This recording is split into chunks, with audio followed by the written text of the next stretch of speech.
So for this portion of the lab session, you'll be watching a series of video clips and still images on the screen, and this part will take about a half hour or so. We do want you to be careful though with the sensors and not move them too much during that part. If you need any assistance during the lab session, just ring the bell on the table right there and we'll come in and see what's going on. Any questions on your end?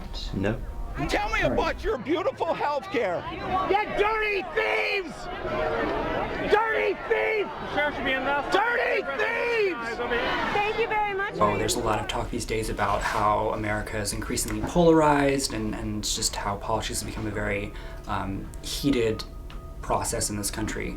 And so we end up showing them video clips of political rallies and people having political arguments and seeing whether physical reactions that they're having in terms of heart rate increasing or actually sweat gland activity in the skin, and seeing how we can examine that and from that understand more about how they're responding to political contention. If we can identify particular axes along which people are specifically inclined or predisposed to disengage with politics, or we can figure out mechanisms in the brain or socially that cause them to disengage, then that gives us a research program to, going forward, look for ways that they can be re-engaged in the political process.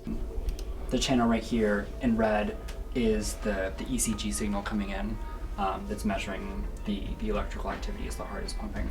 And then that's getting calculated into heartbeats down here. Unregulated. And in fact, I'm probably paying more income taxes than everybody around me combined. So I'm paying more than my fair share right now. So I'm picking up the slack. So we're focusing not on whether someone is listening to or exposed to viewpoints they disagree with, but rather this idea that they are exposed to disagreement itself. So the political environment now is so polarized and so contentious, and it makes so many people anxious.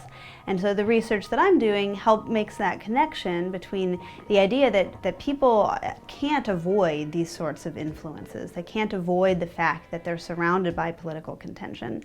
And we're able to understand, using the measurement that we are, what aspects of that environment are the most potent. What is it that's really making people uncomfortable? And I think this sheds some light on who is motivated by the fact that politics is contentious and disagreeable, who is more excited by that, more likely to turn out and go vote, and who is less likely to, who wants to try to avoid any sorts of these contentious exposures and remove themselves from the political process.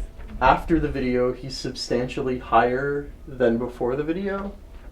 He had an upward trend, he reacted to the video, and now during this baseline, he should theoretically be calming down until the next video. Get the hell out of here. You're just trying to make $100. You got that right, lady. I'll put that good looking Listen out up. of my pocket. What? I said I'll put your good looking out of my Halloween pocket if you think you're gonna marry him. You don't touch my book. You listen up, the You book's better gonna go make you back to feel where you better. come